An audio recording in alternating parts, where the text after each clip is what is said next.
Welcome to Republican Roundtable. I'm your host, Max Reimer. As the legislative season revs up, one of the biggest issues that's near and dear to my heart, and that is going to be an inevitable conversation amongst legislators, is the issue of health freedom. Today we have in studio one of my favorites, Representative Eric Lucero. Eric, thanks for joining the Republican Roundtable. Always a pleasure to be here. Thank you so much. So, you have been known as a guy who has fought for freedom down at the Capitol. I've been very appreciative of things you've taken on in the past.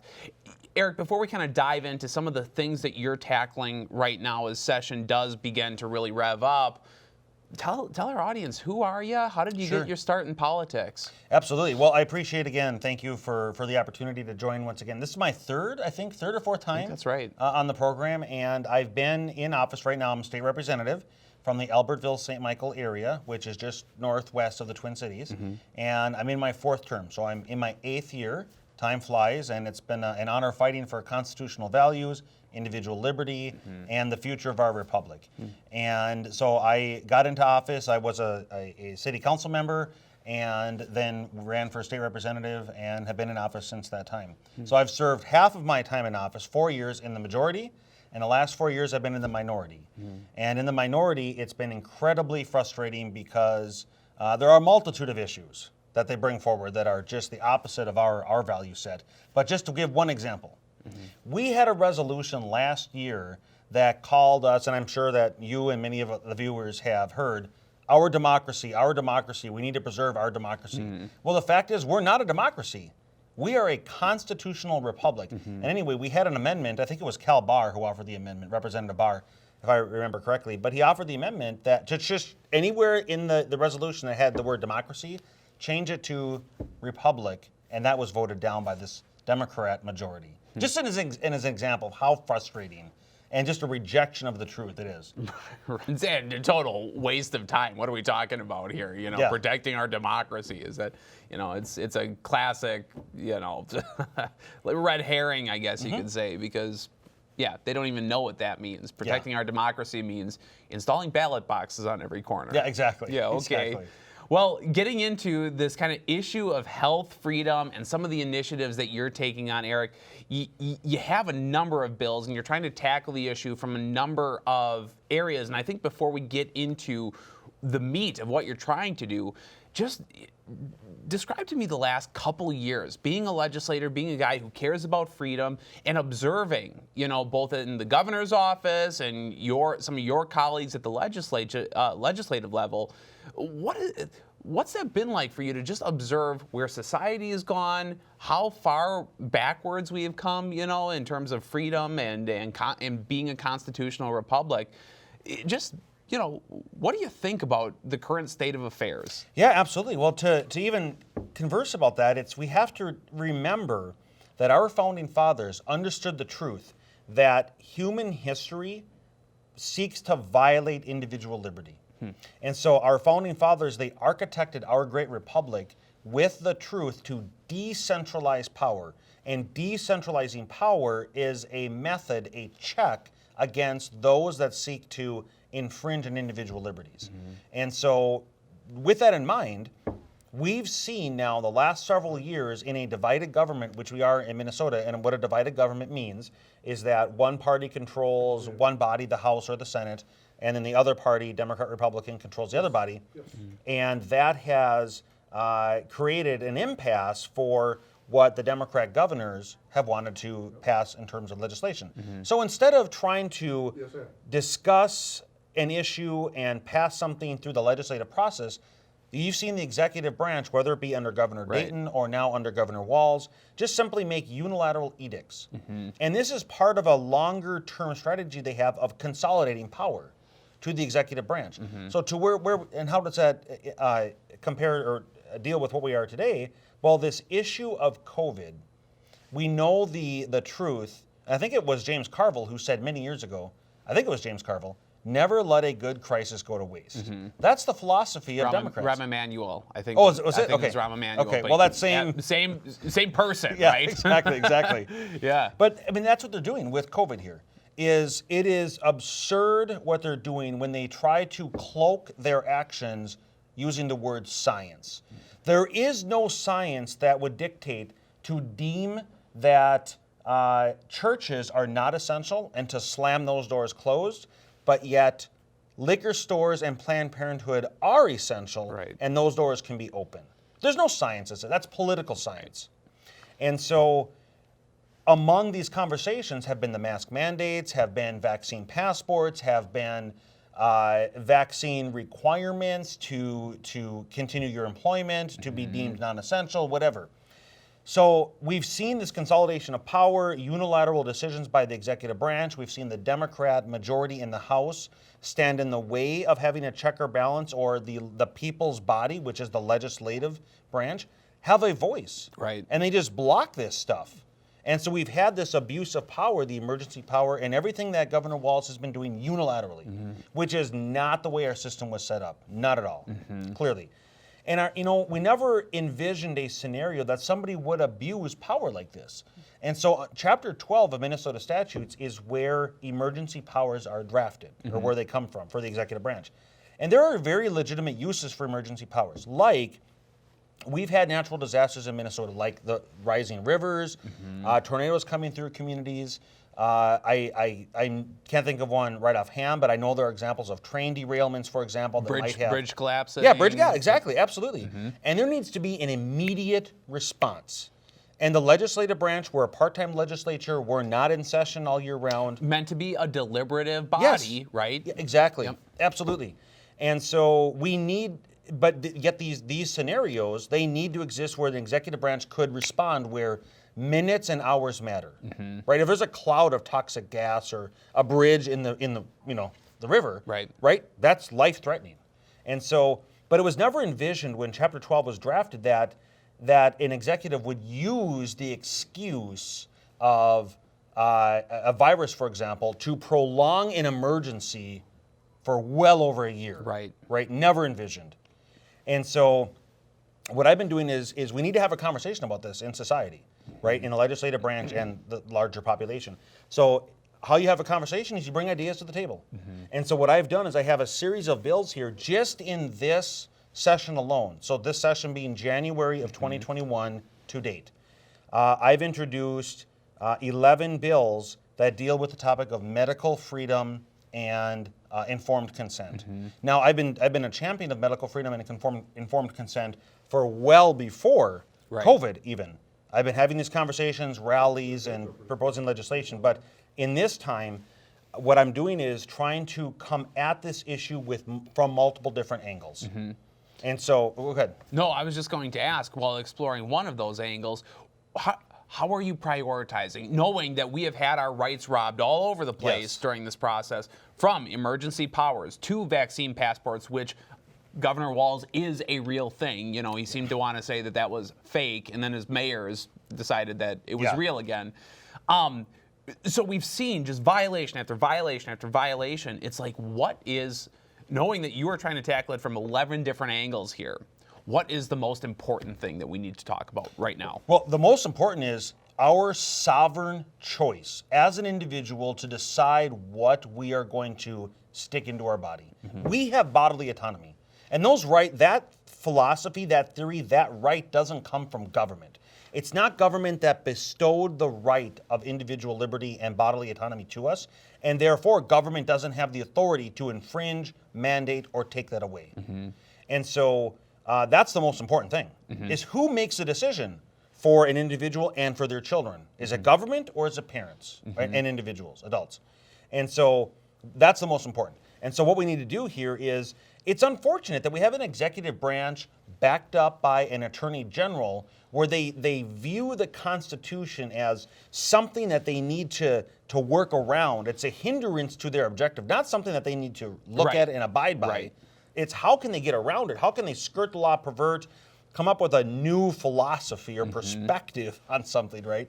And so it's not easy to come up and think a convoluted, how is in the future would an abusive authoritarian branch convolute an issue and come, so to be forward thinking like that, it's not easy.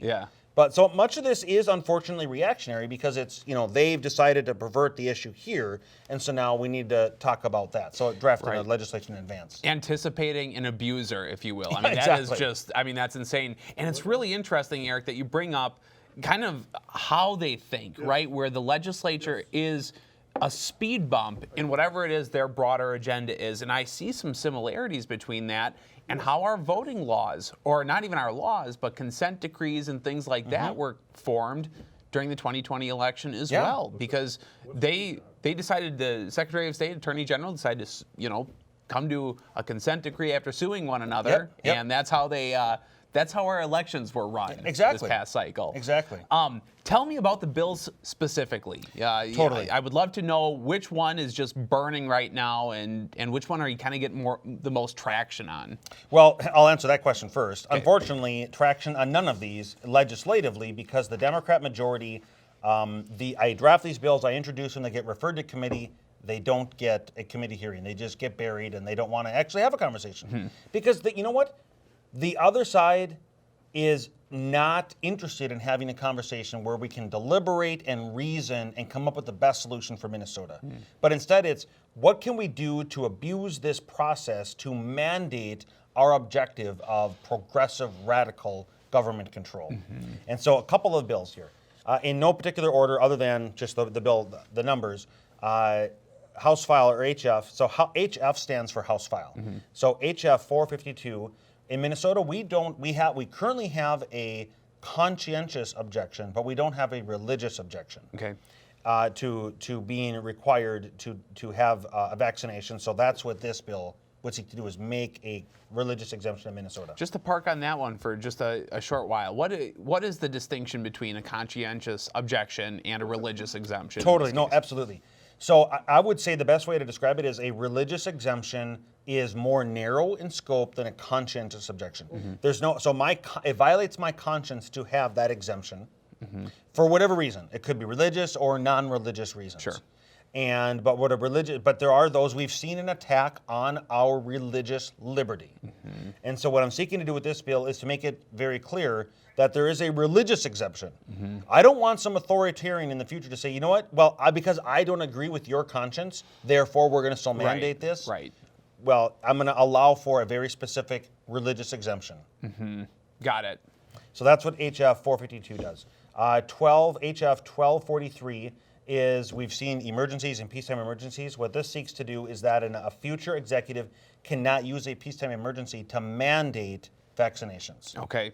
Well, that's fabulous. Tell me, just because there was this past session, I remember there being some chatter about who could declare emergencies and how that was formed.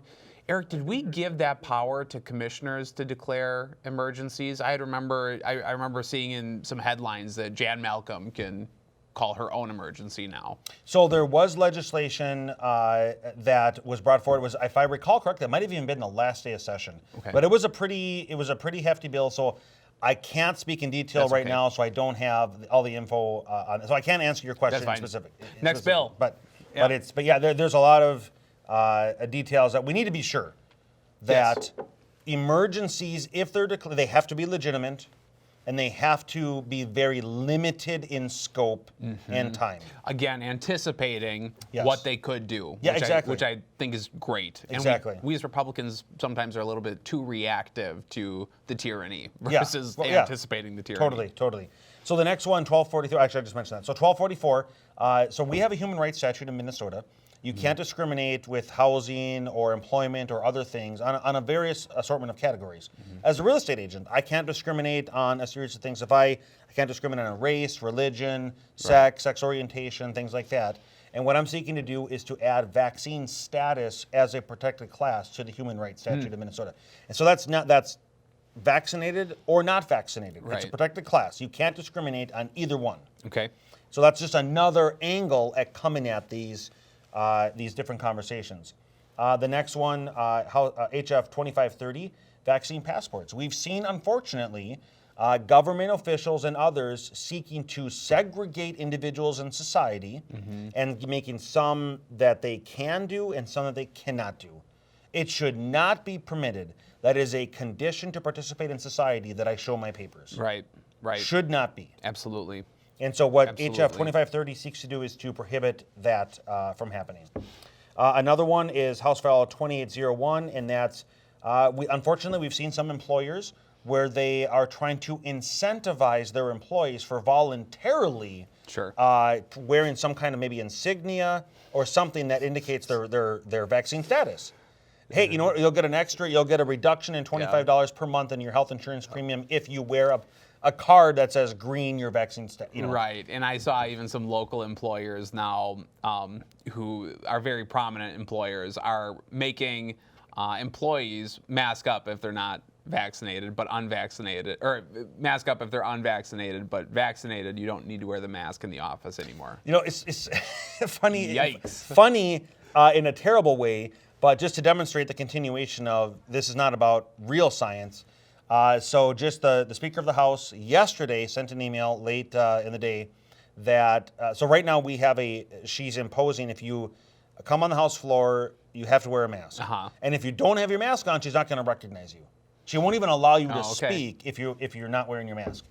And then in the State Office Building, which is the building where all of our offices are, that you're required to wear a mask. So yesterday she sent an email saying it's going to be voluntary in the House chamber as of Thursday. Okay. But then until March 21st, I think was the date, that it's still required in the office building.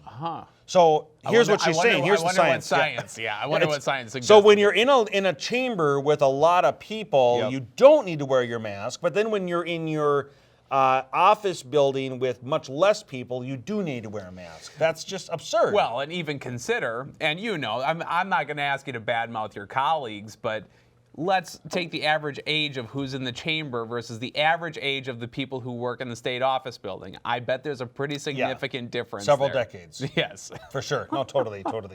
So Science. Exactly. Yes. So what that bill seeks to do is whether there are employers that are trying to incentivize or in some cases mandate, it prohibits both of those scenarios. And then there's another one here. It's HF 2694, and I'll actually read this one. This one deals with the government cannot force mandates, and then we've also seen conversations or employers across Minnesota that are terminating employees if they don't have a vaccine. Okay. Yep. And so that's this bill I thought of, and I'll just read it because it's really short. So there's two parts of this bill. The first part says to ensure the sovereignty of states' rights, because I'm a huge 10th Amendment guy. I believe in the Constitution. To ensure the sovereignty of states' rights guaranteed by the 10th Amendment to the United States Constitution, and to protect the fundamental individual liberties and privacies of all persons against an abusive federal government, no government entity or its subdivisions, agents, designees, or assigns shall have the authority to enforce or attempt to enforce any mandatory vaccines, vaccine passports, vaccine passes, or vaccine credentials in the state, whether by federal act, law, executive order, administrative order, court order, rule, regulation, statute, or ordinance. Now you can see there's my attempt to forward think, well, how are they going to try and scheme and come at this? But that's what this section of the bill is. Well, and I even love within that bill, and it's a lot of words for your average person, but the part that I pulled out there was that anticipating the federal government forcing your state to do something, this acts as a bulwark against that specific thing, which I see as a real threat. Joe Biden tried it. 100 employees or more. Employers would be, and that's what this would prohibit. Wow. Right? No federal act or et cetera, et cetera. Okay, then the next part of the bill, like Mayo Clinic is just one example, one of the many employers in Minnesota that are terminating good employees because of their vaccine status. Again, I have another bill that's dealing with, remember the human rights statute, trying to make that a protected class, but this is going at it from a different angle. If any employer conducting business in Minnesota or employing any Minnesota resident chooses to require vaccines against any infection, okay? So this is now a private employer, not the government. Yes. A private employer, if they make the, and there's a legitimate conversation to be had. Of course. We as Republicans, are we going to put, do we believe in private property rights or not? Should the federal government be putting mandates on? That's a very legitimate conversation. But that's why we have, we draft bills, have them on. You know what? This is not perfect language, and I'm open to ideas. Right. Let's start the conversation. That's exactly, like you said, that's half this battle. all of the issues, Exactly. right? I mean, you put your name on something to start a conversation in most cases. And exactly. this is how it's hypothetically supposed to work. At some point, you come together and you duke it out, and you come up with an idea that's okay. Exactly. And it sounds like they're not even willing to have the conversation. Yeah. Huh. So it says, so if an employer conducting business in Minnesota or employing any Minnesota resident chooses to require vaccines against infection, the employer must also allow proof of natural antibodies as an alternative to a vaccine. Okay. Okay, it's that simple. There you because go. Because right now these employers are rejecting natural immunity. It's not Right. even part of the conversation either. Right. A person who is literally not infected with the virus, literally cannot transmit the virus they don't have.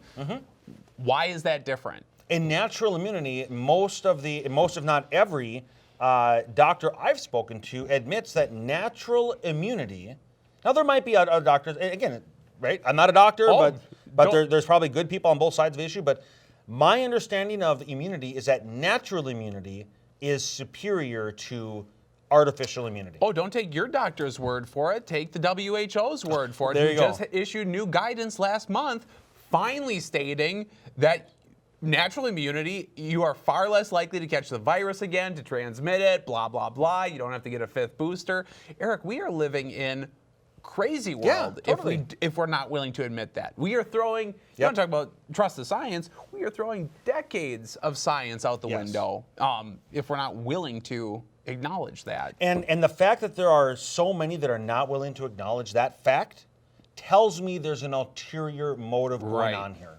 Absolutely. Which, if we're going to speculate, is an element of control, is an element of making us a little bit more timid in the way that we conduct ourselves. And that scares me. The fact that what we've witnessed over the last 2.5 years is pretty frightening.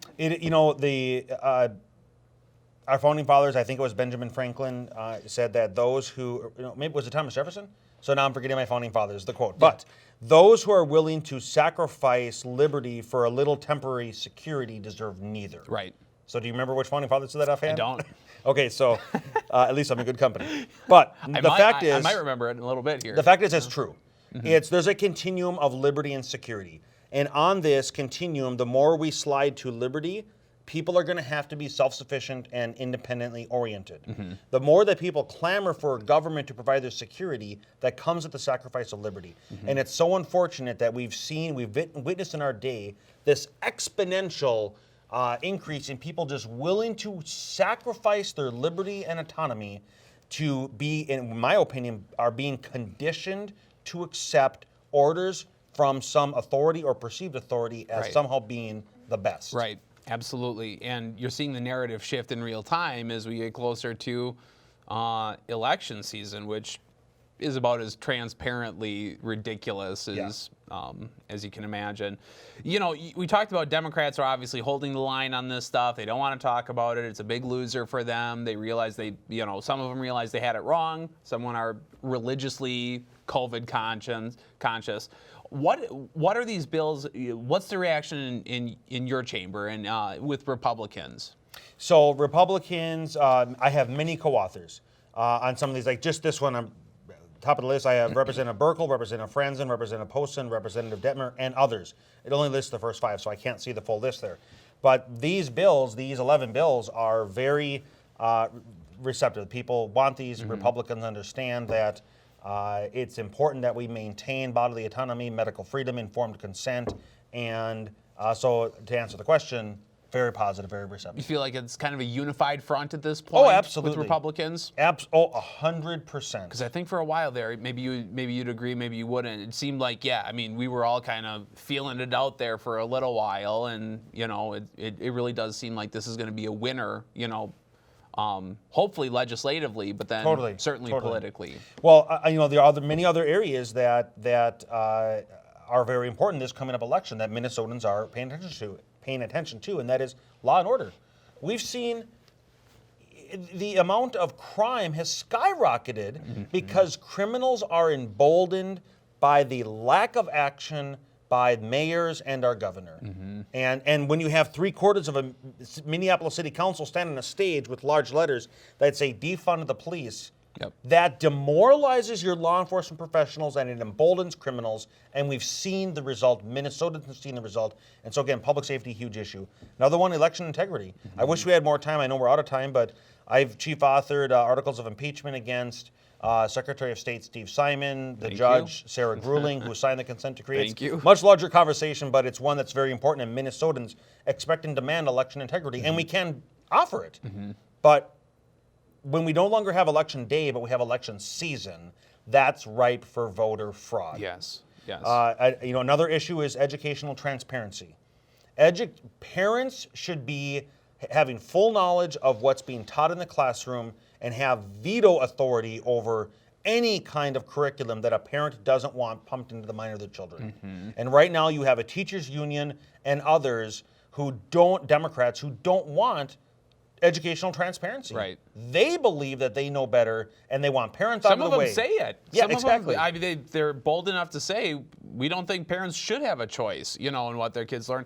And there's really interesting congruency between the issue of health freedom and the issue of parental rights, with what your kid's being taught in school. Absolutely. Because, shoot, Eric, you had teachers in New York applying vaccines to their students without exactly. without parents knowing. Exactly. What are we doing? And then you got a budget surplus of record. We're I think with the latest projection here, I think we might be over $8 billion now. I was going to say $7 billion. 7.75 over 8. But the fact is, we are squandering money. How many? Do you remember the fraud that was revealed? What was it? 2016, where you had hundreds of millions of dollars confirmed waste, fraud, and abuse in child care and other things. Yeah, heading overseas on a plane. Yeah, exactly. You've got Southwest Light Rail that was billed slightly below $1 billion initially, but is now close to $3 billion. We have so many problems. Yeah, absolutely. And it's like, I forgot about Southwest Light Rail. Yeah. No, it's just, and Minnesotans are paying attention. And what are Democrats doing? Democrats are more worried about what's one bill that I spoke strongly against, having hair extensions as a protected class, right? Or a protected, an employer can't. Great.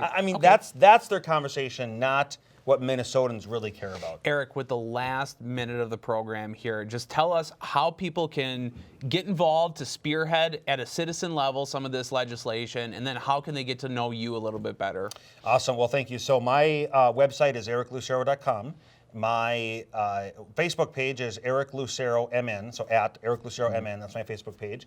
And I put up a lot of stuff that I do. I'm very active speaking at different engagements, and people can reach out to me in either one of those. How can people get involved to turn Minnesota red?